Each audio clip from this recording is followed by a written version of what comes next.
World Course Tour 14 continued at Suzuka Circuit, Japan for the running of the Grand Prix of Upa.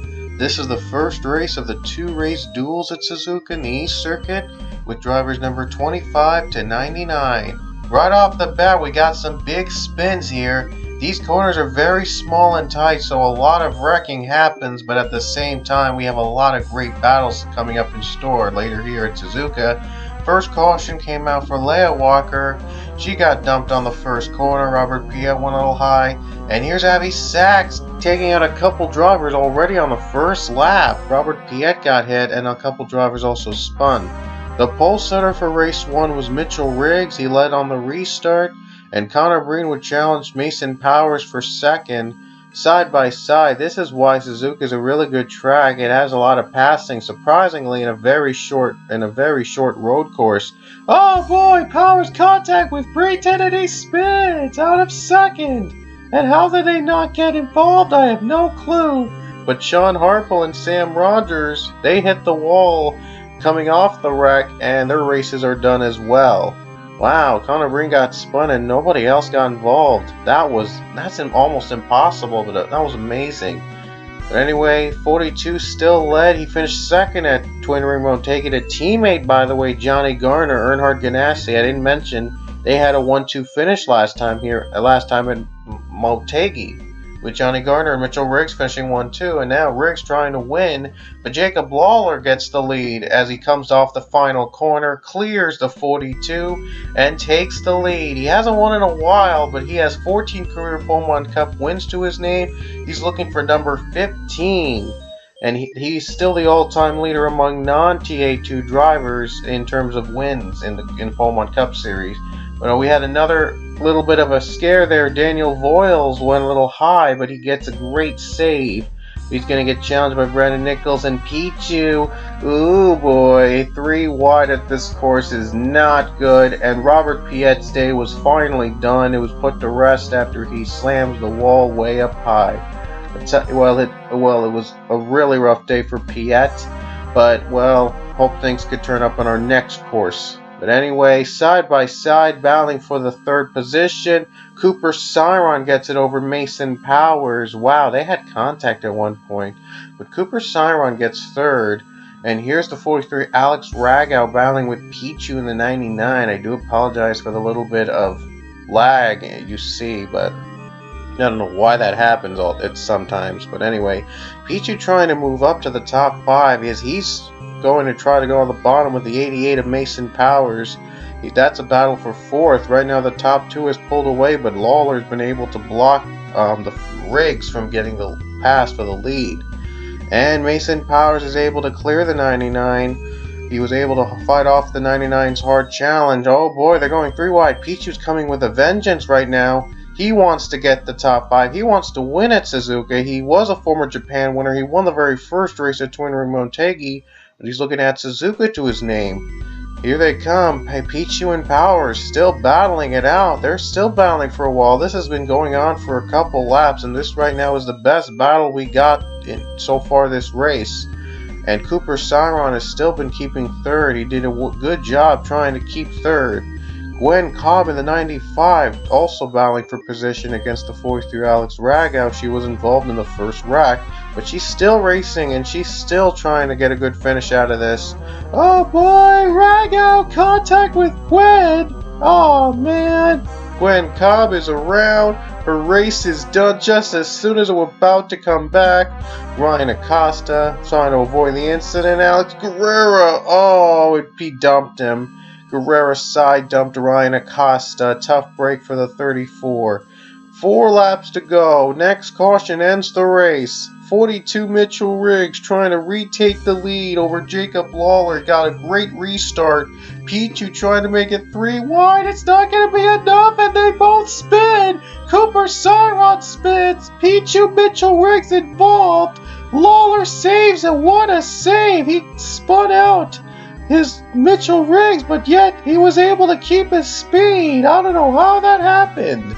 Brandon Nichols, one more shot to the caution. and he's not going to get there. He's got one final push down the corner. Can he get the caution? Can he get the win? Jacob Lawler trying hard, and he's going to hold off Brandon Nichols and get the win in the first race of the Grand Prix of Hoopa. Here's the wrecks again. Lawler spun Mitchell Riggs, and Pichu did this, got spun by Cooper Siron, and yet, well, the 42 got involved and a couple more drivers involved, and yet even with Jacob Lawler spinning out Mitchell Riggs, he was still able to keep his speed to stay on the lead and hold off Brandon Nichols for the win. This is exactly what Jacob Lawler saw. He spun the 42. I'm not sure if it was intentional or not. There's no way of knowing. But boy, if that was intentional, Jacob Lawler would have been penalized. But, well, there was no evidence to see. There was no conclusive evidence to see if Lawler actually spun him out on purpose. And here's Nichols' view trying to get the lead away from Lawler down the caution, and is not able to do so in time. Jacob Lawler is going to hold everybody off and grab his 15th career NASCAR Pomont Cup Series win here in Suzuka Circuit. As you saw the little skip, I accidentally skipped over the moment he crossed the checkered flag. My apologies, but things were going a little fast. Results from race 1 on your screen, and now we're going to go on to race number 2. Here we go. Let's hope race number 2 is just as exciting as it was in race number 1. This time drivers numbered 1 to 24 take the field as Daniel Coffey leads us to the green flag in race number 2. Eric Powers starting on his outside.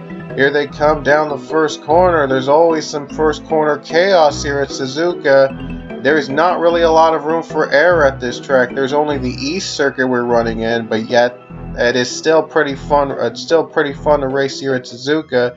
Oh, 3 wide, they're trying to go, but I'm surprised they kept it. No, they didn't keep it together. Argel Alonso, Cody Hagan, and Justin Roberts get involved in the first wreck of the race. Here's another wreck that happened on the same lap. Dylan Young involved, Zachary Fitzwater's in it, and I think Nathan Hudson. Yes, Nathan Hudson was in it too. Wow, so their days were done before it even began. And same for Dion Scott and Tristan Folks. A lot of drivers, like a quarter of the field was already out of the race by lap 1 after all the wrecking we see today. Coffey's led on the restart, but here comes Eric Powers. He got a great jump on the restart. He's going to go for the lead. Amy Shelley running third, and now Powers trying to win here for the Powerses. Battling against Dan Coffey. Down the line, down the corner. Powers with the block. Oh boy, a big wreck. And that's Roman Rahal, Nick Pericles, Johnny Gardner, the Motegi winner, and Philip Goldberg involved in another spin. And Zachary Chambers, not really lucky, not a lucky break for him. That was not what he wanted, but unfortunately he got it. And look at this, the 17 got stuck on one of the walls. Both were supposed to be teammates, by the way, so I don't think that was intentional, but I guess they made contact by accident, and they're gonna have a long talk with them today. But anyway, Amy Shelley trying to take the lead under the caution flag. Not going to happen as the 14 holds her off. But on the restart, Amy Shelley picks up where she left off, going on the bottom for the lead. I'm not sure why the leaders don't get a lot of great restarts here at Suzuka, but that makes it more exciting and more unpredictable. And that's another thing I like about Suzuka. Never know what happens in these corners, in these treacherous corners they brought here, just in the East Circuit alone. I really wish there could be just a West Circuit or a full circuit that works, but unfortunately I couldn't find one and I only found the East version. So when I finally found a working Suzuka with the full tracker and just the West portion, we'll probably make a race weekend out of that. So just let me know in the comments below if there's such a thing as one that works.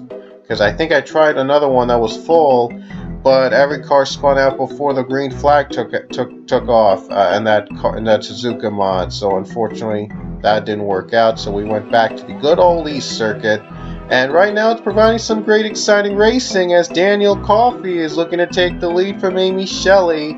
Coffey getting help from the 14 of Eric Powers. and the 9 machine and the 9 and 10 battling for the lead down the line. Here they come to the curve, and the 9 holds off the 10 for a little bit, but no, the 10 keeps on fighting. Oh boy, this is a long battle for the lead. Can Coffee finally get there? Not yet. Shelley's still fighting, but Dan Coffee finally clears the number 10 before we head to the other lap. This has been the longest green flag one we've been here yet here at Suzuka Circuit of either race here today, or maybe even any race in Suzuka. I've set up the AI tweaked a little bit so that it wouldn't be too much of a wreck fest, and we would have some green flag runs in there, so that would be fun. Each race, by the way, is 20 laps. Eric Powers gets second from Amy Shelley. Now it's Powers' turn to challenge the 9 for the lead. Here they come down the corner, and look at Powers getting a run on the bottom for the lead. Here he comes, still green, the longest green flag run we've had yet here at Suzuka. And Eric Powers taking advantage of it. He's going on the bottom of Coffee. Oh, Coffee almost got in the sand, but he saves it. Just got his tires a little bit off, but he's able to continue on battling, keep on battling. 14 still trying to clear. Coffee contact! Dan Coffee spun Eric Powers! Wow, are you kidding me? Eric Powers just... wow, he had no chance. He couldn't escape Dan Coffee. Racing to the caution with just 10 laps to go. I didn't know I turned off the... until that point, I didn't know I had the scoreboard off, so I put it back on. And Dan Coffee, by just inches, able to keep it under caution. I don't know how he was able to keep the lead after spinning out the 14. Wow, I mean, that's unbelievable.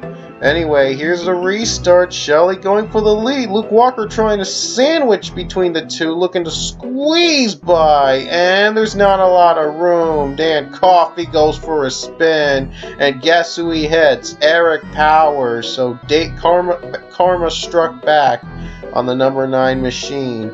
5 laps to go on the restart. Shelley's now your new leader. Battle for second behind her as Ian Dutta and Jordan Davis battling for the second position in hopes of catching up to the number 10. Here they come down the S curves. Luke Walker trying to find room. Whoa, contact between 16 and 21. Too close for comfort. Luke spins out Ian Dutta and takes out Jordan Davis too. I think Luke was trying to do that, I think, so they can set up a final 2-lap showdown. Well, he did set up a 2-lap showdown, and the race will end under green flag. A rarity here at Suzuka Circuit. Eric Powers hitting the wall there, but he's able to keep it going. White flag is out in race number 2. Amy Shelley looking to hold off Luke, and Luke wants to win it. He was one of last season's winners at this track. Now he's looking to make it back to back, but Amy Shelley holding off the 19 down the final corners. It's very short corners. Can she survive? Here they come. And there's no other challengers behind these two. This is a one-on-one race from here on out. Down the final corner. Luke Walker, one more chance for him to make a run for her. Down the line, final corner. And Amy Shelley's going to block Luke Walker and get the win here in the second race in the Grand Prix of Hoopa. What a race between her and Luke, but Amy Shelley at the end is able to hold them off for the win. And congrats to our winners today. Our winners today from Suzuka, and here are the results from race number 2. We'll see you in our next race, another dual weekend, this time at CIS in the Philippines. We'll see you then.